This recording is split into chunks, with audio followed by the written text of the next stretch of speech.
एक ओंकार श्री वाहिगुरु जी की फतह है। वो वाहिगुरु एक अद्वैत स्वरूप है। ओंकार सारिਆਂ ਦਾ ਪ੍ਰਕਾਸ਼ਕ ਹੈ। ਉਸ ਇੱਕ ओंकार वाहिगुरु जी ਦੀ ਸਦਾ ਹੀ ਫਤਿਹ ਹੈ। ਪਾਤਸ਼ਾਹੀ ਦਸਵੀਂ, ਇਹ ਬਾਣੀ 10ਵੇਂ ਪਾਤਸ਼ਾਹ ਜੀ ਦੀ ਆ। ਪਾਤਸ਼ਾਹੀ 10 ਨਹੀਂ ਕਹਿਣਾ, ਪਾਤਸ਼ਾਹੀ 10ਵੀਂ। ਚੌਪਈ, ਚੌਪਈ ਛੰਦ ਦਾ ਨਾਮ ਹੈ। ਚੌਪਈ 4 ਤੁਕਾਂ ਦਾ ਛੰਦ ਹੈ। ਪੁਨ ਰਾਖਸ਼ ਕਾ ਕਾਟਾ ਸੀਸਾ, ਸ੍ਰੀ ਅਸਕੇਤ ਜਗਤ ਕੇ ਈਸਾ। ਸੋ ਸ੍ਰੀ ਪਹਿਲਾਂ ਦੇਖੀਏ, ਸ੍ਰੀ ਅਸਕੇਤ ਭਾਵ ਸ੍ਰੀ ਸ਼੍ਰੋਮਣੀ ਅਸਕੇਤ। ਅਸ ਹੁੰਦਾ ਸ੍ਰੀ ਸਾਹਿਬ ਦੇ, ਕੇਤ ਹੁੰਦਾ ਨਿਸ਼ਾਨ ਵਾਲੇ, ਅਤੇ ਸਾਰੇ ਜਗਤ ਦੇ ਮਾਲਕ ਜਗਤ ਕੇ ਈਸਾ ਤੋਂ ਭਾਵ ਸਾਰੇ ਜਗਤ ਦੇ ਮਾਲਕ ਅਕਾਲ ਪੁਰਖ ਮਹਾਕਾਲ ਜੀ ਨੇ ਪੁਨ ਰਾਖਸ਼ ਕਾ ਕਾਟਾ ਸੀਸਾ। ਪੁਨ ਹੁੰਦਾ ਫੇਰ। ਸੋ ਰਾਖਸ਼ ਦੀਰਘ ਦਾੜ ਦੈਂਤ ਦਾ ਸਿਰ ਵੱਢ ਦਿੱਤਾ ਸੀ। ਇਹ ਸਾਰਾ ਖੁੱਲ੍ਹ ਕੇ ਵਿਚਾਰ ਵੱਖਰਾ ਦਿੱਤਾ ਜਾਵੇਗਾ। ਪਹਿਲੀ ਕਥਾ ਵਿੱਚ ਵੀ ਹੈ, ਹੁਣ ਵੀ ਅੱਗੇ ਇਹਦਾ ਵਿਚਾਰ ਅਲੱਗ ਦਿੱਤਾ ਜਾਵੇਗਾ। ਸਾਰੇ ਦੋਹਰਿਆਂ ਦਾ ਵੀ ਅਤੇ ਇਸ ਚੌਪਈ ਸਾਹਿਬ ਦਾ ਵੀ ਉਹ ਵੱਖਰਾ ਸਰਵਣ ਦੀ ਖੇਚਲ ਕਰਨੀ। ਉਹ ਪਨ ਬ੍ਰਿਸ਼ਟ ਗਗਨ ਤੇ ਭਈ, ਸਭ ਹਿਨ ਆਨ ਵਧਾਈ ਦਈ। ਇਸ ਖੁਸ਼ੀ ਅੰਦਰ ਗਗਨ ਹੁੰਦਾ, ਆਕਾਸ਼ ਵਿੱਚੋਂ ਫੁੱਲਾਂ ਦੀ ਵਰਖਾ ਹੋਈ। ਸਾਰੇ ਦੇਵਤਿਆਂ ਨੇ ਆ ਕੇ ਵਧਾਈ ਦਿੱਤੀ ਅਤੇ ਨਾਲ ਹੀ ਇਸ ਤਰ੍ਹਾਂ ਸਿਫਤ ਕੀਤੀ ਹੈ। ਧੰਨ ਧੰਨ ਲੋਗਨ ਕੇ ਰਾਜਾ, ਦੁਸ਼ਟਨ ਦਾਹ ਗਰੀਬ ਨਿਵਾਜਾ। ਇਹ ਸਭ ਲੋਕਾਂ ਦੇ ਰਾਜੇ ਅਕਾਲ ਪੁਰਖ ਵਾਹਿਗੁਰੂ ਜੀ ਆਪ ਧੰਨ ਹੋ, ਧੰਨ ਹੋ। ਤਿੰਨੇ ਕਾਲਾਂ ਵਿੱਚ ਅਤੇ ਮਨ ਬਾਣੀ ਸਰੀਰ ਕਰਕੇ ਧੰਨਤਾ ਯੋਗ ਹੋ। ਆਪ ਦੁਸ਼ਟਾਂ ਨੂੰ ਦਾਹ ਤੋਂ ਭਾਵ ਸਾੜਨ ਵਾਲੇ ਹੋ, ਅਤੇ ਗਰੀਬਾਂ ਨੂੰ ਨਿਵਾਜਾ ਹੁੰਦਾ ਵਡਿਆਉਣ ਵਾਲੇ ਹੋ ਜੀ। ਅਕਲ ਭਵਨ ਕੇ ਸਿਰਜਨ ਹਾਰੇ, ਦਾਸ ਜਾਨ ਮੋਹਿ ਲੇਹੁ ਉਬਾਰੇ। ਸੋ ਆਪ ਅਕਲ ਹੁੰਦਾ ਸਮੂਹ ਅਤੇ ਭਵਨ ਹੁੰਦਾ ਸੰਸਾਰ ਦੇ ਸਿਰਜਣਹਾਰ ਹੋ। ਸਾਰੇ ਭਵਨ ਸੱਤ ਆਕਾਸ਼ ਸੱਤ ਪਤਾਲ ਜਿਹੜੇ ਹਨ, ਤਿੰਨੇ ਲੋਕਾਂ ਨੂੰ ਸਿਰਜਣਹਾਰ ਹੋ। ਮੈਨੂੰ ਆਪਣਾ ਦਾਸ ਭਾਵ ਸੇਵਕ ਜਾਣ ਕੇ ਹਰ ਤਰ੍ਹਾਂ ਦੇ ਦੁੱਖਾਂ ਅਤੇ ਦੋਖੀਆਂ ਤੋਂ ਬਚਾ ਲਓ ਜੀ। ਕਵਿਓ ਬਾਚ ਬੇਨਤੀ ਚੌਪਈ। 52 ਕਵੀਆਂ ਦੇ ਵਿੱਚ ਸਤਿਗੁਰੂ ਮਹਾਰਾਜ ਸੱਚੇ ਪਾਤਸ਼ਾਹ ਆਪ ਸੱਜ ਕੇ ਬੈਠਦੇ ਸਨ। ਗੁਰੂ ਨਾਨਕ ਦੇਵ ਜੀ ਨੇ ਆਪਣੇ ਆਪ ਨੂੰ ਸਾਇਰ ਅੱਖਰ ਲਿਖਿਆ। ਨਾਨਕ ਸਾਇਰ ਏਵ ਕਹਿਤ ਹੈ। ਕਲਗੀਧਰ ਮਹਾਰਾਜ ਆਪਣੇ ਆਪ ਨੂੰ ਕਵੀ ਕਲਗੀਧਰ ਗੁਰੂ ਗੋਬਿੰਦ ਸਿੰਘ ਸਾਹਿਬ ਮਹਾਰਾਜ ਦੀ ਚੌਪਈ ਉਚਾਰਨ ਕਰਨਾ ਦੱਸਦੇ ਹਨ। ਸ੍ਰੀ ਬਿਭੌਰ ਸਾਹਿਬ ਵਿਖੇ ਬਖਸ਼ਿਸ਼ ਕਰ ਰਹੇ ਹਨ। ਹਮਰੀ ਕਰੋ ਹਾਥ ਦੈ ਰੱਛਾ। ਇਹ ਵਾਹਿਗੁਰੂ ਕਿਰਪਾ ਦਾ ਹੱਥ ਦੇ ਕੇ ਸਾਡੀ ਰੱਖਿਆ ਕਰੋ ਜੀ। ਪੂਰਨ ਹੋਏ ਚਿੱਤ ਕੀ ਇੱਛਾ। ਅਤੇ ਸਾਡੇ ਚਿੱਤ ਦੀ ਇਹ ਇੱਛਾ ਜਿਹੜੀ ਆ ਜੀ ਉਹ ਪੂਰੀ ਹੋ ਜਾਵੇ। ਤਵ ਚਰਨਨ ਮਨ ਰਹਿ ਹਮਾਰਾ। ਮੇਰਾ ਮਨ ਤੇਰੇ ਚਰਨਾਂ ਵਿੱਚ ਜੁੜਿਆ ਰਹੇ ਜੀ। ਆਪਣਾ ਜਾਨ ਕਰੋ ਪ੍ਰਤਪਾਰਾ। ਮੈਨੂੰ ਆਪਣਾ ਦਾਸ ਜਾਣ ਕੇ ਮੇਰੀ ਪਾਲਣਾ ਕਰੋ ਮਹਾਰਾਜ ਜੀ। ਹਮਰੇ ਦੁਸ਼ਟ ਸਭੈ ਤੁਮ ਘਾਵਹੁ। ਤੁਸੀਂ ਸਾਡੇ ਸਾਰੇ ਦੁਸ਼ਟ ਦੁਸ਼ਮਣਾਂ ਨੂੰ ਨਾਸ ਕਰ ਦਿਓ ਜੀ। ਜਿਹੜੇ ਸਾਡੇ ਹਿਰਦੇ ਅੰਦਰ ਕਾਮ ਕ੍ਰੋਧ ਵੀ ਆ ਉਹ ਵੀ ਨਾਸ ਹੋ ਜਾਣ, ਅਤੇ ਬਾਹਰਲੇ ਦੁਸ਼ਮਣ ਵੀ ਨਾਸ ਹੋਣ। ਆਪ ਹਾਥ ਦਾ ਮੋਹਿ ਬਚਾਵਹੁ। ਅਤੇ ਆਪਣੇ ਇਸ ਦਾਸ ਨੂੰ ਆਪਣੀ ਮਿਹਰ ਦਾ ਹੱਥ ਦੇ ਕੇ ਦੁਸ਼ਮਣ ਦੇ ਵਾਰਾਂ ਤੋਂ ਬਚਾ ਲਵੋ ਜੀ। ਸੁਖੀ ਬਸੈ ਮੋਰੋ ਪਰਿਵਾਰਾ। ਮੇਰਾ ਸਾਰਾ ਪਰਿਵਾਰ ਸੁਖੀ ਵਸਦਾ ਰਹੇ। ਕਿਹੜਾ ਪਰਿਵਾਰ ਜੀ? ਸੇਵਕ ਸਿੱਖ ਸਭੈ ਕਰਤਾਰਾ। ਇਹ ਸਿਰਜਣਹਾਰ ਜਿੰਨੇ ਗੁਰੂ ਘਰ ਦੇ ਸਿੱਖ ਸੇਵਕ ਹਨ, ਇਹ ਗੁਰੂ ਕਾ ਪਰਿਵਾਰ ਅਤੇ ਇੰਦਰੀਆਂ ਰੂਪ ਪਰਿਵਾਰ ਵੀ ਸੁੱਖ ਦੇ ਨਾਲ ਰਹੇ ਜੀ। ਆਤਮਿਕ ਆਨੰਦ ਵਿੱਚ ਰਹੇ। ਮੋਹ ਰੱਛਾ ਨਿਜ ਕਰਦਾ ਕਰੀਐ। ਸੋ ਇਹ ਵਾਹਿਗੁਰੂ ਜੀ ਆਪਣੀ ਕਿਰਪਾ ਦਾ ਹੱਥ ਦੇ ਕੇ ਹਰ ਇੱਕ ਥਾਂ ਉੱਤੇ ਹਰ ਸਮੇਂ ਮੇਰੀ ਰੱਖਿਆ ਕਰੋ ਮਹਾਰਾਜ। ਸਭ ਬੈਰਿਨ ਕਉ ਆਜ ਸੰਘਰੀਐ। ਮੇਰੇ ਸਾਰੇ ਦੁਸ਼ਮਣਾਂ ਨੂੰ ਅੱਜ ਹੀ ਮਾਰ ਕੇ ਖਪਾ ਦਿਓ ਜੀ। ਪੂਰਨ ਹੋਏ ਹਮਾਰੀ ਆਸਾ। ਨਾਲ ਹੀ ਮੇਰੀ ਆਸਾ ਜਿਹੜੀ ਸੋ ਤੀਬਰ ਇੱਛਾ ਪੂਰਨ ਹੋਵੇ। ਤੋਰ ਭਜਨ ਕੀ ਰਹਿ ਪਿਆਸਾ। ਕਿ ਤੇਰੇ ਭਜਨ ਦੀ ਪਿਆਸ ਮੇਰੇ ਮਨ ਨੂੰ ਹਮੇਸ਼ਾ ਲੱਗੀ ਰਹੇ। ਤੁਮਹਿ ਛਾੜ ਕੋਈ ਅਵਰ ਨਾ ਧਿਆਊਂ। ਤੁਹਾਨੂੰ ਛੱਡ ਕੇ ਮੈਂ ਹੋਰ ਕਿਸੇ ਵੀ ਦੇਵੀ ਦੇਵਤੇ ਨੂੰ ਨਾ ਧਿਆਵਾਂ। ਜੋ ਵਰ ਚਾਹਾਂ ਸੋ ਤੁਮ ਤੇ ਪਾਊਂ, ਜੋ ਵੀ ਵਰ ਚਾਹਾਂ ਉਹ ਆਪ ਜੀ ਤੋਂ ਹੀ ਪ੍ਰਾਪਤ ਕਰਾਂ ਜੀ। ਸੇਵਕ ਸਿੱਖ ਹਮਾਰੇ ਤਾਰੀਆ ਹੈ, ਮੇਰੇ ਸਾਰੇ ਹੀ ਸਿੱਖ ਸੰਸਾਰ ਸਮੁੰਦਰ ਤੋਂ ਪਾਰ ਕਰ ਦੇਵੋ ਜੀ। ਚੁਣ ਚੁਣ ਸਤਰ ਹਮਾਰੇ ਮਾਰੀਆ ਹੈ, ਅਤੇ ਸਾਡੇ ਸਾਰੇ ਹੀ ਦੁਸ਼ਮਣਾਂ ਨੂੰ ਚੁਣ ਚੁਣ ਕੇ ਮਾਰ ਦਿਓ ਜੀ। ਆਪ ਹਾਥ ਦੈ ਮੁਝੈ ਉਬਰੀਐ, ਆਪ ਕਿਰਪਾ ਦਾ ਹੱਥ ਦੇ ਕੇ ਮੈਨੂੰ ਬਚਾ ਲਓ ਜੀ। ਮਰਨ ਕਾਲ ਕਾ ਤਰਾਸ ਨਿਬਰੀਐ, ਅਤੇ ਮੇਰੇ ਮਨ ਵਿੱਚੋਂ ਮਰਨ ਕਾਲ ਹੁੰਦਾ ਅੰਤ ਦੇ ਸਮੇਂ ਦਾ ਜਿਹੜਾ ਤਰਾਸ ਭਾਵ ਡਰ ਦੂਰ ਕਰ ਦਿਓ ਜੀ, ਨਿਵਰਤ ਕਰ ਦਿਓ ਜੀ। ਪੂਜੋ ਸਦਾ ਹਮਾਰੇ ਪੱਛਾ, ਤੁਸੀਂ ਹਮੇਸ਼ਾ ਸਾਡੇ ਪੱਖ 'ਤੇ ਖੜ੍ਹੇ ਰਹੋ। ਸ੍ਰੀ ਅਸਤੁਜ ਜੂ ਕਰੀਓ ਰੱਛਾ, ਸ੍ਰੀ ਸਾਹਿਬ ਧਾਰਨ ਕਰਨ ਵਾਲੇ ਮਹਾਂਕਾਲ ਜੀਓ, ਤੁਸੀਂ ਹਮੇਸ਼ਾ ਮੇਰੀ ਰੱਖਿਆ ਕਰੋ ਜੀ। ਰਾਖ ਲਿਹੋ ਮੋਹਿ ਰਾਖਨ ਹਾਰੇ, ਇਹ ਰੱਖਿਆ ਕਰਨ ਵਾਲੇ ਵਾਹਿਗੁਰੂ ਤੁਸੀਂ ਮੇਰੀ ਰੱਖਿਆ ਕਰੋ ਜੀ। ਸਾਹਿਬ ਸੰਤ ਸਹਾਏ ਪਿਆਰੇ, ਤੁਸੀਂ ਸੰਤਾਂ ਦੇ ਮਾਲਕ ਅਤੇ ਪਿਆਰਿਆਂ ਦੇ ਸਹਾਈ ਹੋ ਜੀ। ਦੀਨ ਬੰਧ ਦੁਸ਼ਟਨ ਕੇ ਹੰਤਾ, ਆਪ ਦੀਨਾ ਬੰਧੂ ਭਾਵ ਗਰੀਬਾਂ ਦੇ ਮਦਦਗਾਰ ਅਤੇ ਦੁਸ਼ਟਾਂ ਦੇ ਨਾਸ ਕਰਨ ਵਾਲੇ ਹੋ। ਤੁਮ ਹੋ ਪੁਰੀ ਚਤੁਰਦਸਕੰਤਾ, ਤੁਸੀਂ ਹੀ 14 ਪੁਰੀਆਂ ਦੇ ਭਾਵ ਸਾਰੇ ਬ੍ਰਹਿਮੰਡਾਂ ਦੇ ਮਾਲਕ ਹੋ ਜੀ। ਤੋ ਅੱਗੇ ਹੁਣ ਕਾਲ ਸ਼ਬਦ ਦੁਆਰਾ ਅਕਾਲ ਪੁਰਖ ਨੂੰ ਸੰਬੋਧਨ ਕਰਦਿਆਂ ਫਰਮਾਉਂਦੇ ਹਨ। ਕਾਲ ਪਾਏ ਬ੍ਰਹਮਾ ਬਪਤਰਾ, ਕਾਲ ਹੁੰਦਾ ਅਕਾਲ ਪੁਰਖ, ਸੋ ਕਾਲ ਪੁਰਖ ਕਾ ਮਰਦਾ ਮਾਨ। ਸੋ ਇਹ ਗੁਰਬਾਣੀ ਦੇ ਅੰਦਰ ਵੀ ਆ, ਉੱਥੇ ਕਾਲ ਪੁਰਖ ਹੁੰਦਾ ਮੌਤ ਨੂੰ ਕਿਹਾ, ਅਤੇ ਕਾਲ ਉੱਥੇ ਪ੍ਰਮਾਤਮਾ ਦਾ ਨਾਮ ਵੀ ਹੈ। ਗੁਰਬਾਣੀ ਅੰਦਰ ਇਹ ਕਥਾ ਆਈ ਹੈ। ਅਕਾਲ ਪੁਰਖ ਦੀ ਆਗਿਆ ਪਾ ਕੇ, ਸਮਾਂ ਪਾ ਕੇ ਬ੍ਰਹਮਾ ਨੇ ਬਪ ਹੁੰਦਾ ਸਰੀਰ ਧਾਰਨ ਕੀਤਾ। ਕਾਲ ਪਾਏ ਸ਼ਿਵਜੂ ਅਵਤਰਾ, ਅਤੇ ਉਸੇ ਹੀ ਕਾਲ ਦਾ ਹੁਕਮ ਪਾ ਕੇ ਸ਼ਿਵਜੂ ਦਾ ਭਾਵ ਹੈ ਸ਼ਿਵ ਜੀ, ਅਵਤਰਾ ਹੁੰਦਾ ਪ੍ਰਗਟ ਹੋਇਆ। ਕਾਲ ਪਾਏ ਕਰ ਵਿਸ਼ਨ ਪ੍ਰਕਾਸ਼ਾ, ਉਸੇ ਹੀ ਮਹਾਂਕਾਲ ਦਾ ਹੁਕਮ ਪਾ ਕੇ ਵਿਸ਼ਨੂੰ ਪ੍ਰਗਟ ਹੋਇਆ। ਸਕਲ ਕਾਲ ਕਾ ਕੀਆ ਤਮਾਸ਼ਾ, ਇਹ ਸੰਸਾਰ ਦਾ ਸਾਰਾ ਤਮਾਸ਼ਾ ਕਾਲ ਹੁੰਦਾ ਅਕਾਲ ਪੁਰਖ ਨੇ ਆਪ ਹੀ ਪੈਦਾ ਕੀਤਾ ਹੈ। ਜਵਨ ਕਾਲ ਜੋਗੀ ਸ਼ਿਵ ਕੀਓ, ਸੋ ਜਿਸ ਅਕਾਲ ਪੁਰਖ ਨੇ ਸ਼ਿਵ ਜੀ ਨੂੰ ਜੋਗੀ ਬਣਾ ਦਿੱਤਾ ਹੈ। ਵੇਦ ਰਾਜ ਬ੍ਰਹਮਾ ਜੂ ਥੀਓ, ਅਤੇ ਬ੍ਰਹਮਾ ਜੀ ਵੇਦਾਂ ਦਾ ਰਾਜਾ ਭਾਵ ਵੇਦਾਂ ਦਾ ਕਰਤਾ ਬਣ ਗਏ। ਜੂ ਤੋਂ ਭਾਵ ਜੀ ਹੁੰਦਾ ਹੈ। ਇਹ ਮਹਾਰਾਜ ਨੇ ਬੋਲੀ ਵਰਤੀ ਆ ਉਸ ਇਲਾਕਿਆਂ ਦੀ, ਪਹਿਲਾਂ ਜਿੱਥੇ ਮੱਧ ਪ੍ਰਦੇਸ਼ ਆਦਿਕ ਤੋਂ ਲੈ ਕੇ ਬੋਲੀ ਬੋਲੀ ਜਾਂਦੀ ਬਿਹਾਰ ਵੱਲ ਨੂੰ। ਜਵਨ ਕਾਲ ਸਭ ਲੋਕ ਸਵਾਰਾ, ਜਿਸ ਮਹਾਂਕਾਲ ਨੇ ਸਭ ਲੋਕਾਂ ਨੂੰ ਸਾਜਿਆ ਸਵਾਰਿਆ ਹੈ। ਨਮਸਕਾਰ ਹੈ ਤਾਹਿ ਹਮਾਰਾ, ਉਹਨੂੰ ਸਾਡੀ ਸਦਾ ਹੀ ਨਮਸਕਾਰ ਹੈ ਜੀ। ਜਵਨ ਕਾਲ ਸਭ ਜਗਤ ਬਨਾਇਓ, ਜਿਸ ਅਕਾਲ ਪੁਰਖ ਵਾਹਿਗੁਰੂ ਨੇ ਸਾਰੇ ਸੰਸਾਰ ਨੂੰ ਬਣਾਇਆ। ਦੇਵ ਦੈਂਤ ਜਛਨ ਉਪਜਾਇਓ, ਦੇਵ ਤੇ ਦੈਂਤ ਪੈਦਾ ਕੀਤੇ, ਫਿਰ ਜਛਨ ਯਕਸ਼ਾਂ ਨੂੰ ਪੈਦਾ ਕੀਤਾ। ਉਪਜਾਇਓ ਉਹਨੇ ਪੈਦਾ ਕੀਤੇ ਹੈ। ਆਦਿ ਅੰਤ ਏਕ ਹੈ ਅਵਤਾਰਾ, ਉਹ ਸ੍ਰਿਸ਼ਟੀ ਦੇ ਆਰੰਭ ਤੋਂ ਲੈ ਕੇ ਅੰਤ ਤੱਕ ਇੱਕੋ ਹੀ ਵਜੂਦ ਵਿੱਚ ਅਵਤਾਰਾ ਪ੍ਰਗਟ ਰਹਿੰਦਾ। ਆਦ ਅਨੀਲ ਅਨਾਦ ਅਨਾਹਤ ਜੁਗ ਜੁਗ ਏਕੋ ਵੇਸ, ਸੋਈ ਗੁਰੂ ਸਮਝਿਓ ਹਮਾਰਾ, ਉਹੀ ਅਕਾਲ ਪੁਰਖ ਸਾਡਾ ਗੁਰੂ ਹੈ। ਇਸ ਗੱਲ ਨੂੰ ਚੰਗੀ ਤਰ੍ਹਾਂ ਸਮਝ ਲਓ। ਨਮਸਕਾਰ ਤਿਸਹੀ ਕੋ ਹਮਾਰੀ, ਉਸੇ ਅਕਾਲ ਪੁਰਖ ਨੂੰ ਸਾਡੀ ਸਦਾ ਨਮਸਕਾਰ ਹੈ ਭਾਈ। ਸਕਲ ਪ੍ਰਜਾ ਜਿਨੇ ਆਪ ਸਵਾਰੀ, ਜਿਹਨੇ ਸਾਰੀ ਪ੍ਰਜਾ ਆਪ ਪੈਦਾ ਕੀਤੀ ਹੋਈ ਹੈ। ਸੇਵਕਨ ਕੋ ਸਭ ਗੁਣ ਸੁਖ ਦੀਓ, ਉਸ ਵਾਹਿਗੁਰੂ ਨੇ ਆਪਣੇ ਸੇਵਕਾਂ ਨੂੰ ਸਭ ਗੁਣ ਹੁੰਦਾ 100 ਗੁਣਾ ਸੁਖ ਬਖਸ਼ਿਸ਼ ਕੀਤਾ ਹੈ। ਸਤਨ ਕੋ ਪਲਮੋਂ ਵੱਧ ਕੀਓ, ਅਤੇ ਦੁਸ਼ਮਣਾਂ ਨੂੰ ਇੱਕ ਪਲ ਵਿੱਚ ਹੀ ਨਾਸ ਕਰ ਦਿੱਤਾ ਹੈ। ਘਾਟ ਘਾਟ ਕੇ ਅੰਤਰ ਕੀ ਜਾਣਤ, ਉਹ ਵਾਹਿਗੁਰੂ ਹਰ ਇੱਕ ਜੀਵ ਦੇ ਘਾਟ ਘਾਟ ਹੁੰਦਾ ਸਰੀਰ ਜਾਂ ਦਿਲ ਦੇ ਅੰਦਰ ਦੀ ਦਸ਼ਾ ਨੂੰ ਜਾਣਦਾ ਹੈ।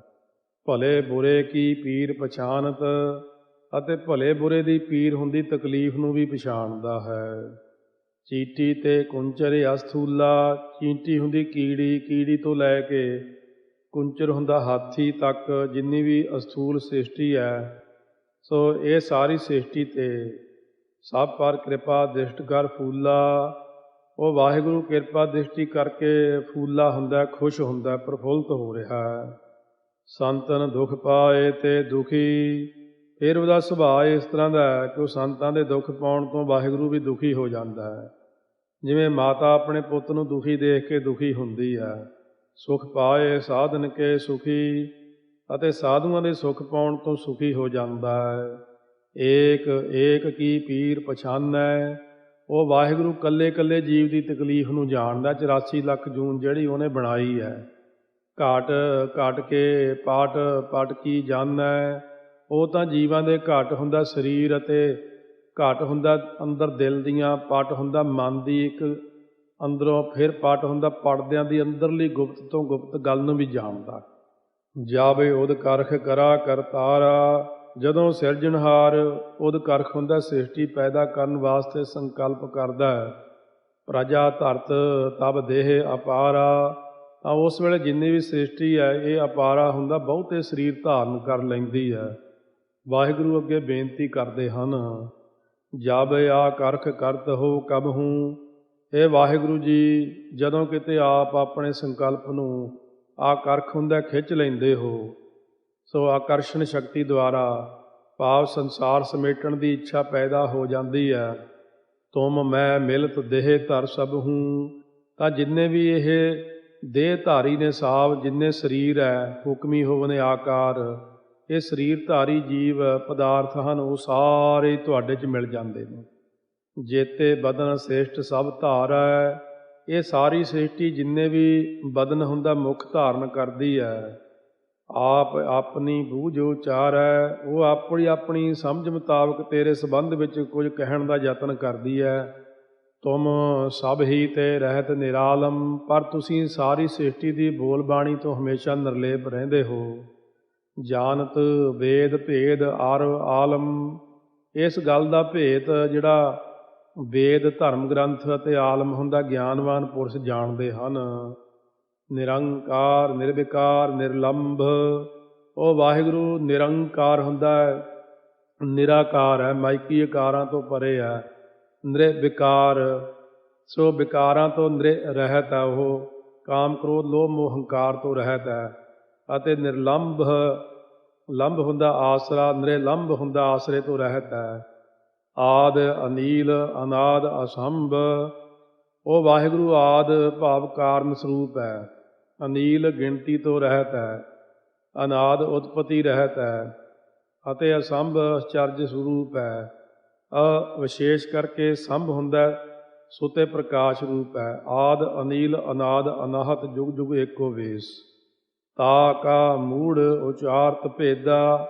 ਇਹ ਜਿਹੜੇ ਮੂਰਖ ਲੋਕ ਹੈ, ਕਈ ਉਹਦਾ ਭੇਤ ਦੱਸਣ ਦਾ ਯਤਨ ਕਰਦੇ ਹਨ। ਜਾ ਕੋ ਭੇਵ ਨਾ ਪਾਵਤ ਵੇਦਾ। ਜਿਹਦਾ ਭੇਦ ਵੇਦਾਂ ਅਤੇ ਵੈਦਿਕ ਰਿਖੀਆਂ ਨੇ ਵੀ ਨਹੀਂ ਪਾਇਆ ਅੱਜ ਤੱਕ। ਤਾ ਕਉ ਕਰ ਪਾਹਨ ਅਨੁਮਾਨਤ। ਕਈ ਇਹੋ ਜਿਹੇ ਮਹਾਮੂੜ, ਤਾ ਕਉ ਕਰ ਪਾਹਨ ਅਨੁਮਾਨਤ। ਮਹਾਮੂੜ ਕਛ ਭੇਦ ਨਾ ਜਾਣਤ। ਕਈ ਇਹੋ ਜਿਹੇ ਮਹਾਮੂੜ ਵੱਡੇ ਮੂਰਖ ਹੈ, ਜਿਹੜੇ ਉਸ ਅਕਾਲ ਪੁਰਖ ਦਾ ਰੰਚਕ ਭਰ ਵੀ ਭੇਦ ਨਹੀਂ ਜਾਣਦੇ, ਬਲਕਿ ਉਸ ਵਾਹਿਗੁਰੂ ਨੂੰ ਪਾਹਨ ਹੁੰਦਾ ਪੱਥਰ ਰੂਪ ਸਮਝ ਕੇ, ਅਨ ਹੁੰਦਾ ਨਿਰੰਤਰ ਲਗਾਤਾਰ, ਮਾਨਤ ਹੁੰਦਾ ਮੰਨਦੇ ਪੂਜਦੇ ਹਨ। ਮਹਾਦੇਵ ਕਉ ਕਹਿਤ ਸਦਾ ਸ਼ਿਵ। ਕਈ ਜਿਹੜੇ ਬੇਸਮਝ ਹੈ, ਉਹ ਮਹਾਦੇਵ ਭਾਵ ਸ਼ਿਵ ਜੀ ਨੂੰ ਸਦਾ ਸ਼ਿਵ ਸदैवी ਕਲਿਆਣ ਸਰੂਪ ਬਿਆਨ ਕਰਦੇ ਆ ਵੀ ਉਹ ਸ਼ਿਵ ਜੀ ਪਰਮਾਤਮਾ ਹੈ। ਇਉਂ ਕਹਿੰਦੇ ਨੇ। ਨਿਰੰਕਾਰ ਕਾ ਚੀਨਤ ਨਹਿ ਭਿਵ। ਵਾਸਤਵ ਵਿੱਚ ਉਹ ਨਿਰਾਕਾਰ ਪਰਮੇਸ਼ਰ ਪ੍ਰਭੂ ਦਾ ਉਹ ਭਿਵ ਹੁੰਦਾ ਭੇਤ ਨਹੀਂ, ਚੀਨਤ ਤੋਂ ਭਾਵ ਜਾਣਦੇ। ਪਰਮੇਸ਼ਰ ਦੇ ਸਨਮੁਖ ਬੇਨਤੀ ਹੈ, ਇਉਂ ਉਚਾਰਦੇ ਨੇ। ਆਪ ਆਪਣੀ ਬੁੱਧ ਹੈ ਜੇਤੀ। ਹੈ ਵਾਹਿਗੁਰੂ, ਜਿੰਨੀ ਵੀ ਕਿਸੇ ਦੀ ਆਪੋ ਆਪਣੀ ਬੁੱਧੀ ਹੁੰਦੀ ਹੈ ਇਨਸਾਨ ਦੀ, ਵਰਨਤ ਭਿੰਨ ਭਿੰਨ ਤੋਏ ਤੇਤੀ। ਉਹ ਆਪਣੀ ਬੁੱਧੀ ਮੁਤਾਬਕ ਸਾਰੇ ਜੀਵ ਸ੍ਰਿਸ਼ਟੀ ਜਿਹੜੀ ਹੈ ਵੱਖੋ ਵੱਖਰੇ ਰੂਪਾਂ ਵਿੱਚ ਤੇਰਾ ਨਿਰੂਪਣ ਕਰਦੀ ਹੈ। ਤੁਮਰਾ ਲਖਾ ਨਾ ਜਾਏ ਪਸਾਰਾ। ਇਹ ਸਿਰਜਣਹਾਰ ਵਾਹਿਗੁਰੂ, ਤੁਹਾਡਾ ਸੰਸਾਰ ਦਾ ਪਸਾਰਾ ਕਿੰਨਾ ਕੁ ਵੱਡਾ ਹੈ, ਇਹਦੇ ਬਾਰੇ ਕੁਝ ਵੀ ਜਾਣਿਆ ਨਹੀਂ ਜਾ ਸਕਦਾ। ਇਹ ਵਿਧ ਸਜਾ ਪ੍ਰਥਮ ਸੰਸਾਰਾ। ਅਤੇ ਸੰਸਾਰ ਨੂੰ ਸਭ ਤੋਂ ਪਹਿਲਾਂ ਕਿਸ ਢੰਗ ਨਾਲ ਰਚਿਆ ਸੀ, ਇਹਦੇ ਬਾਰੇ ਵੀ ਕੁਝ ਬਿਆਨ ਨਹੀਂ ਕੀਤਾ ਜਾ ਸਕਦਾ। ਏਕੈ ਰੂਪ ਅਨੂਪ ਸਰੂਪਾ। ਉਸ ਅਨੂਪ ਹੁੰਦਾ ਬੇਮਿਸਾਲ ਸੁੰਦਰ ਰੂਪ ਵਾਲੇ ਵਾਹਿਗੁਰੂ ਦਾ ਹਰ ਵੇਲੇ ਇੱਕੋ ਜਿਹਾ ਰੂਪ ਰਹਿੰਦਾ ਹੈ। ਰੰਕ ਭਇਓ ਰਾਵ ਕਹੀਂ ਭੂਪਾ। ਉਹ ਆਪਣੀ ਇੱਛਾ ਅਨੁਸਾਰ ਕਦੇ ਰੰਕ ਕੰਗਾਲ ਹੋ ਰਿਹਾ ਅਤੇ ਕਦੇ ਭੂਪਾ ਧਰਤੀ ਦਾ ਮਾਲਕ ਰਾਜਾ ਬਣ ਰਿਹਾ ਹੈ। ਅੰਡਜ ਜੇਰਜ ਸੇਤਜ ਕੀਨੀ। ਉਸ ਵਾਹਿਗੁਰੂ ਨੇ ਪਹਿਲਾਂ ਆਂਡਿਆਂ ਤੋਂ, ਜੇਰ ਤੋਂ, ਫਿਰ ਸੇਤਜ ਮੁੜ ਕੇ ਆਦਿਕ ਤੋਂ 3 ਖਾਣੀਆਂ ਨੂੰ ਪੈਦਾ ਕੀਤਾ ਹੈ। ਉਤਪੁਜ ਖਾਨ ਬਹੁਰ ਰਚ ਦੀਨੀ। ਫਿਰ ਬਾਅਦ ਵਿੱਚ ਚੌਥੀ ਉਤਪੁਜ ਖਾਣੀ ਵੀ ਜਿਹੜੀ ਸੀ ਧਰਤੀ 'ਚੋਂ ਪੈਦਾ ਕੀਤੀ ਹੈ। ਕਹੂੰ ਫੂਲ ਰਾਜਾ ਹੋਇਆ ਬੈਠਾ। ਉਹ ਵਾਹਿਗੁਰੂ ਕਿਧਰ ਰਾਜਾ ਹੋ ਕੇ ਫੂਲ ਭਾਵ ਐਨ ਖੁਸ਼ ਹੋ ਕੇ ਰਾਜ ਸਿੰਘਾਸਣ 'ਤੇ ਬੈਠਾ। ਕਹੂੰ ਸਿਮਟ ਭਇਓ ਸੰਕਰੇ ਇਕੱਠਾ।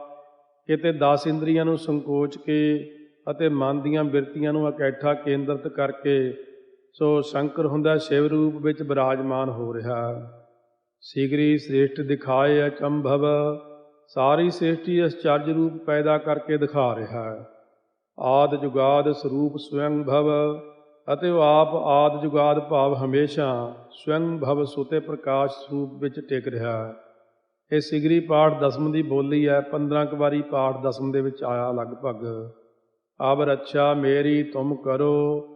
ਵਾਹਿਗੁਰੂ ਸਨਮੁਖ ਅਰਦਾਸ ਬੇਨਤੀ ਕਰਦੇ ਆਪਾਂ ਨੂੰ ਕਹਿੰਦੇ ਓਂ ਬੇਨਤੀ ਕਰਿਆ ਕਰੋ, ਹੇ ਵਾਹਿਗੁਰੂ ਤੁਸੀਂ ਹੁਣ ਵਰਤਮਾਨ ਕਾਲ ਵਿੱਚ ਮੇਰੀ ਰੱਖਿਆ ਕਰੋ ਅਤੇ ਗੁਰੂ ਘਰ ਦੇ ਸਿੱਖਾਂ ਨੂੰ ਹਰ ਮੁਸ਼ਕਿਲ ਤੋਂ ਬਚਾ ਕੇ ਸਿੱਖ ਉਬਾਰ ਅਸਿੱਖ ਸੰਘਰੋ। ਅਸਿੱਖ ਸਿੱਖਾਂ ਦੇ ਵਿਰੋਧੀਆਂ ਨੂੰ ਹਮੇਸ਼ਾ ਲਈ ਖਤਮ ਕਰ ਦਿਓ। ਦੁਸ਼ਟ ਜਿਤੇ ਉਠਵਤ ਉਤਪਾਤਾ। ਜਿੰਨੇ ਵੀ ਦੁਸ਼ਟ ਲੋਕ ਉਤਪਾਤਾ ਉਪੱਦਰ ਬਿਠਾਉਂਦੇ ਹਨ, ਸਕਲ ਮਲੇਛ ਕਰੋ ਰਣ ਘਾਤਾ। ਉਹਨਾਂ ਸਾਰੇ ਮਲੇਛਾਂ ਨੂੰ ਮੈਦਾਨੇ ਜੰਗ 'ਚ ਤਬਾਹ ਕਰ ਦਿਓ, ਤੁਰਕਾਂ ਸਾਰਿਆਂ ਨੂੰ।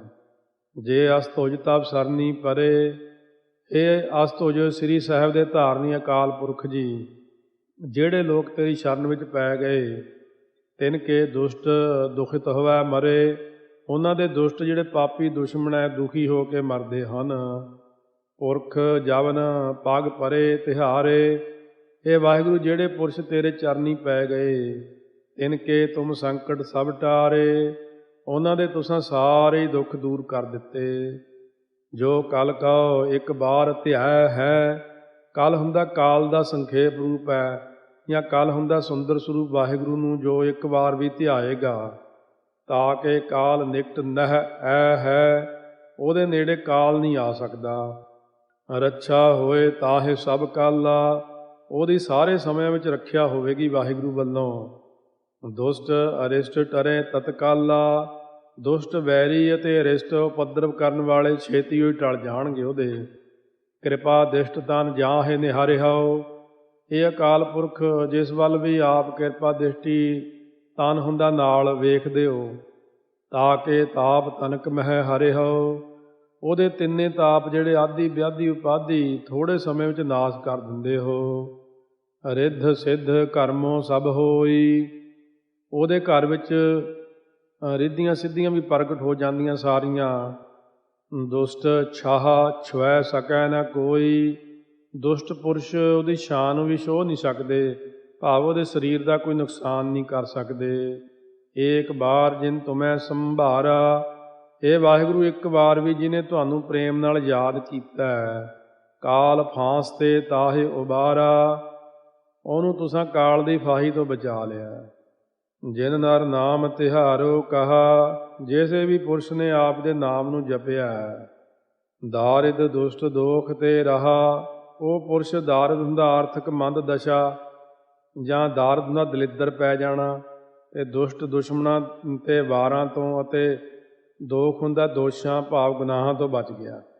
ਖੜਗ ਕੇਤ ਮੈਂ ਸਰਨ ਤਿਹਾਰੀ। ਖੜਗ ਕੇਤ ਸ੍ਰੀ ਸਾਹਿਬ ਦੇ ਕੇਤ ਨਿਸ਼ਾਨ, ਜਿਹਦੀ ਧੁਜਾ ਵਿੱਚ ਸ੍ਰੀ ਸਾਹਿਬ ਦਾ ਨਿਸ਼ਾਨ ਹੈ। ਨਿਸ਼ਾਨ ਸਾਹਿਬ ਦੇ ਵਿੱਚ ਦੇਖੋ ਚੱਕਰ ਹੈ, 2 ਸ੍ਰੀ ਸਾਹਿਬਾਂ ਦੀ ਇੱਕ ਖੰਡਾ। ਭਾਵ ਹੈ ਸ਼ਸਤਰਧਾਰੀ ਅਕਾਲ ਪੁਰਖ ਜੀ, ਮੈਂ ਆਪਦੀ ਸ਼ਰਨ ਵਿੱਚ ਹਾਂ ਜੀ। ਆਪ ਹਾਥ ਦੈ ਲੇਹੋ ਉਬਾਰੀ। ਆਪ ਕਿਰਪਾ ਦਾ ਹੱਥ ਦੇ ਕੇ ਮੈਨੂੰ ਦੁੱਖਾਂ ਕਲੇਸ਼ਾਂ ਤੋਂ ਬਚਾ ਲਓ।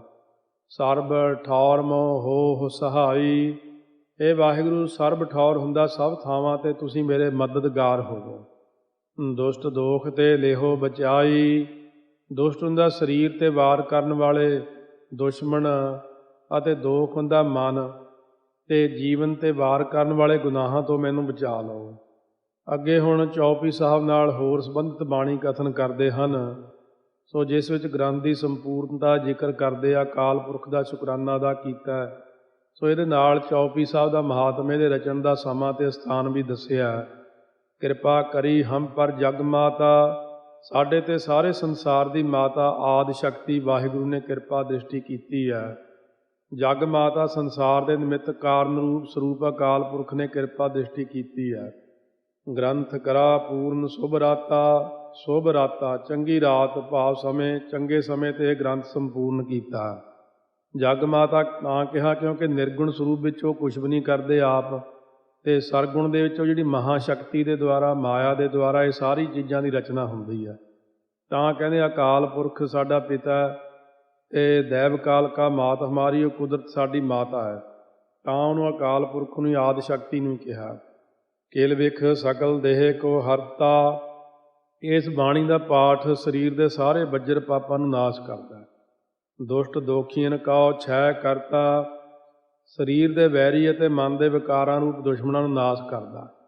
ਸ੍ਰੀ ਅਸਤੁਜ ਜਪ ਭਏ ਦਿਆਲਾ, ਸ੍ਰੀ ਸ਼੍ਰੋਮਣੀ ਅਸਤੁਜ ਸ੍ਰੀ ਸਾਹਿਬ ਦੇ ਨਿਸ਼ਾਨ ਵਾਲੇ ਸ਼ਸਤਰ ਧਾਰੀ ਵਾਹਿਗੁਰੂ ਜੀ ਜਦੋਂ ਮਿਹਰਬਾਨ ਹੋਏ ਤਾਂ ਇਹ ਗ੍ਰੰਥ ਬਹੁਤ ਛੇਤੀ ਸੰਪੂਰਨ ਕਰ ਦਿੱਤਾ ਹੈ। ਮਨ ਬਾਂਛਤ ਫਲ ਪਾਵੈ ਸੋਈ, ਜਿਹੜਾ ਇਸ ਗ੍ਰੰਥ ਨੂੰ ਪੜ੍ਹੇਗਾ ਉਹ ਮਨ ਇੱਛਤ ਫਲ ਪ੍ਰਾਪਤ ਕਰ ਲਵੇਗਾ। ਦੁੱਖ ਨਾ ਤਿਸੈ ਵਿਆਪਤ ਕੋਈ, ਅਤੇ ਉਹਨੂੰ ਕੋਈ ਵੀ ਦੁੱਖ ਨਹੀਂ ਪਹੁੰਚ ਸਕੇਗਾ। ਚੌਪਈ ਸਾਹਿਬ ਦਾ ਪਾਠ, ਗ੍ਰੰਥ ਦਾ ਮਤਲਬ ਇਹ ਨਹੀਂ ਹੁੰਦਾ ਕੋਈ ਵੱਡਾ ਹੀ ਹੋਵੇ। ਅੱਜ ਜਿਵੇਂ ਛੋਟੇ ਗ੍ਰੰਥ ਪੜ੍ਹਨੇ, ਸਾਰ ਕਿਤਾਵਲੀ, ਭਾਵ ਰਸ ਅੰਮ੍ਰਿਤ, ਅਧਿਆਤਮ ਪ੍ਰਕਾਸ਼, ਇਹ ਕੋਈ 15 ਪੇਜਾਂ ਦਾ, ਕੋਈ 20 ਦਾ, 25 ਦਾ ਗ੍ਰੰਥ 1000 ਪੇਜ ਦਾ ਵੀ ਹੋ ਸਕਦਾ। ਗ੍ਰੰਥ ਭਾਵੇਂ 5 ਪੇਜ ਵੀ ਲਿਖੇ ਹੋਣ ਤਾਂ ਵੀ ਉਹਨੂੰ ਗ੍ਰੰਥ ਹੀ ਕਹਿੰਦੇ ਆ।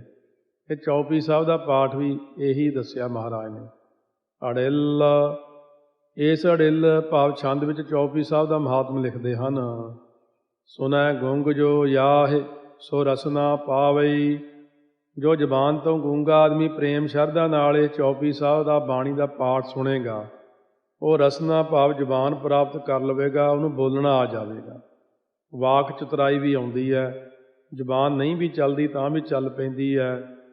ਸੁਨੈ ਮੂੜ ਚਿੱਤ ਲਾਏ ਚਤੁਰਤਾ ਆਵਈ, ਜੋ ਕੋਈ ਮੂਰਖ ਆਦਮੀ ਚਿੱਤ ਲਾ ਕੇ ਬਾਣੀ ਨੂੰ ਸ਼ਰਧਾ ਅਤੇ ਵਿਚਾਰ ਨਾਲ ਸੁਣੇਗਾ, ਉਹਨੂੰ ਵਿਦਿਆ ਦੀ ਚਤੁਰਾਈ, ਯੁਕਤੀ ਜੁਗਤੀ ਪ੍ਰਾਪਤ ਹੋ ਜਾਵੇਗੀ। ਦੁੱਖ ਦਰਦ ਭਉ ਨਿਕਟ ਨਾ ਤਿਨ ਨਰ ਕੇ ਰਹੈ, ਜਿਹੜਾ ਕੋਈ ਜੀਵ ਉਸ ਪੁਰਸ਼ ਦੇ ਕਹਿੰਦੇ ਨੇੜੇ ਦੁੱਖ ਦਰਦ, ਸਰੀਰਕ ਅਤੇ ਮਾਨਸਿਕ ਦੁੱਖ ਅਤੇ ਕਿਸੇ ਕਿਸਮ ਦਾ ਭੈ ਨਹੀਂ ਰਹਿੰਦਾ। ਹੋ ਜੋ ਯਾ ਕੀ ਏਕ ਬਾਰ ਚੌਪਈ ਕੋ ਕਹੈ ਹੋ, ਇਹ ਅੜਿੱਲ ਦੀ ਚਾਲ ਹੁੰਦੀ ਹੈ। ਇਹ ਭਾਈ ਜੋ ਯਾ ਕੀ, ਇਸ ਕਵੀ ਦੀ ਲਿਖੀ ਹੋਈ ਚੌਪਈ ਸਾਹਿਬ ਨੂੰ ਇੱਕ ਵਾਰ ਵੀ ਮੁੱਖੋਂ ਪੜ੍ਹ ਲਵੇਗਾ, ਉਹਨੂੰ ਸਾਰੇ ਫਲ ਪ੍ਰਾਪਤ ਹੋਣਗੇ। ਅੱਗੇ ਗ੍ਰੰਥ ਦੀ ਸੰਪੂਰਨਤਾ ਦਾ ਸਮਾਂ ਅਤੇ ਥਾਂ ਦੱਸਦੇ ਆ। ਚੌਪਈ ਸੰਬਤ 17 ਸਹਿਸ ਭਣਿਜੈ, ਬਿਕਰਮੀ ਸੰਮਤ 17 ਹੁੰਦੀ 1750 ਕਹੀਦਾ। ਸਹਿਸ ਭਾਵ 100, 17 17 ਭਣਿਜੈ ਕਹੀਦਾ। ਅੱਧ ਸਹਸ, ਫਿਰ ਅੱਧਾ 100 ਕਿੰਨੇ ਹੁੰਦੇ 50। ਫੁਨ, ਫਿਰ 3 ਘੇਜਾ ਉੱਤੇ 3 ਹੋਰ ਜੋੜ ਲਓ, ਫਿਰ ਇਸ ਤੋਂ ਉੱਤੇ ਅਰਧ ਸਹਿਸ, ਅੱਧਾ 100 50, ਅਤੇ ਇਸ ਨਾਲ 3 ਹੋਰ ਆਖ ਦਿਓ। ਭਾਵ ਬਿਕਰਮੀ ਸੰਮਤ 1753 ਸੀ ਜਦੋਂ ਇਹ ਗ੍ਰੰਥ ਸੰਪੂਰਨ ਹੋਇਆ। ਭਾਦਰਵ ਸੁਦੀ ਅਸ਼ਟਮੀ ਰਵਿਵਾਰਾ, ਭਾਦਰਵ ਹੁੰਦਾ ਭਾਦਰੋਂ ਦਾ ਮਹੀਨਾ, ਸੁਦੀ ਹੁੰਦਾ ਚਾਨਣ ਪੱਖ ਦੀ। ਸੋ ਅਸ਼ਟਮੀ 8ਵੀਂ ਥਿਤ ਸੀ ਅਤੇ ਰਵ 12 ਐਤਵਾਰ ਦਾ ਦਿਨ ਸੀ ਇਹ ਜਿੱਦਣ ਗ੍ਰੰਥ ਰਚਿਆ। ਚੌਪਈ ਦਾ ਪਾਠ ਉਚਾਰਿਆ। ਕਿੱਥੇ ਉਚਾਰਿਆ ਜੀ? ਤੀਰ ਸਤਦਰਵ ਗ੍ਰੰਥ ਸੁਧਾਰਾ। ਤੀਰ ਹੁੰਦਾ ਕਿਨਾਰਾ ਅਤੇ ਸਤਦਰ ਹੁੰਦਾ ਸਤਲੁਜ। ਸਤਲੁਜ ਦਰਿਆ ਦੇ ਕਿਨਾਰੇ ਇਹ ਗ੍ਰੰਥ ਸੁਧਾਰਾ ਰਚਨਾ ਕੀਤਾ। ਸੋ ਜਿੱਥੇ ਅੱਜ ਕੱਲ੍ਹ ਗੁਰਦੁਆਰਾ ਭਪੌਰ ਸਾਹਿਬ ਆ ਉੱਥੇ ਰਚ ਕੇ ਫਿਰ 1,13,000 ਪਾਠ। ਸੋ 13 ਮਹੀਨੇ 13 ਦਿਨ 13 ਘੜੀਆਂ 13 ਪਲਾਂ 'ਚ ਉਚਾਰਿਆ ਦਸਵੇਂ ਪਾਤਸ਼ਾਹ ਨੇ। ਇਤ ਸ੍ਰੀ ਚਰਿਤ੍ਰੋਪਖਿਆਨੇ, ਚਰਿਤ੍ਰੋਪਖਿਆਨ ਗ੍ਰੰਥ ਦਾ ਨਾਮ ਹੈ ਜਿਸ ਵਿੱਚ ਤ੍ਰਿਆ ਚਰਿਤਰੇ, ਇਸਤਰੀਆਂ ਦੇ ਚਰਿੱਤਰ ਲਿਖੇ ਹੋਏ ਹਨ। ਤ੍ਰਿਆ ਚਰਿਤਰੇ ਮੰਤਰੀ ਭੂਪ ਸੰਵਾਦੇ, ਸੋ ਇਹ ਤ੍ਰੀਆ ਚਰਿੱਤਰ ਲਿਖੇ ਮੰਤਰੀ ਭੂਪ ਸੰਵਾਦੇ, ਜਿਸ ਵਿੱਚ ਰਾਜੇ ਅਤੇ ਵਜ਼ੀਰਾਂ ਦਾ ਪ੍ਰਸ਼ਨੋਤਰੀ ਸੰਵਾਦ ਲਿਖਿਆ ਹੋਇਆ ਹੈ। 405 ਚਰਿੱਤਰ ਸਮਾਪਤ ਮਸਤ ਸ਼ੁਭ ਮਸਤ। ਸੋ ਇਸ ਪ੍ਰਕਾਰ ਚਰਿੱਤਰਾਂ ਦੀ ਗਿਣਤੀ 405 ਹੈ। ਸ਼ੁਭ ਮਸਤ ਇਹ ਗ੍ਰੰਥ ਜੋ ਬਹੁਤ ਸ੍ਰੇਸ਼ਟ ਹੈ। ਸਮਾਪਤ ਮਸਤ ਸੰਪੂਰਨ ਹੋਇਆ ਹੈ। ਅਫਜੂ ਇਹ ਲਫ਼ਜ਼ ਫਾਰਸੀ ਦਾ ਹੈ, ਜਿਹਦਾ ਅਰਥ ਹੈ ਬਾਕੀ ਹੋਰ ਵੀ ਹੈ। ਸੋ ਦਸਮ ਦੇ ਅੰਗ 1386 ਤੋਂ 1388 ਤੱਕ ਚੌਪਈ ਸਾਹਿਬ ਦਾ ਪਾਠ ਹੈ। ਜਿਵੇਂ ਕਈ ਲਿਖਾਰੀ ਕਿਸ਼ਤਵਾਰ ਕੋਈ ਨਾਵਲ ਜਾਂ ਨਾਟਕ ਲਿਖਦੇ ਹਨ ਅਖਬਾਰਾਂ 'ਚ, ਅਤੇ ਅਖੀਰ 'ਤੇ ਪੰਜਾਬੀ ਦਾ ਲਫ਼ਜ਼ ਲਿਖਦੇ ਚੱਲਦਾ ਅੱਖਰ ਲਿਖਦੇ ਹਨ, ਉਸੇ ਤਰ੍ਹਾਂ ਇਹ ਅਫਜੂ ਸ਼ਬਦ ਲਿਖਿਆ ਹੋਇਆ।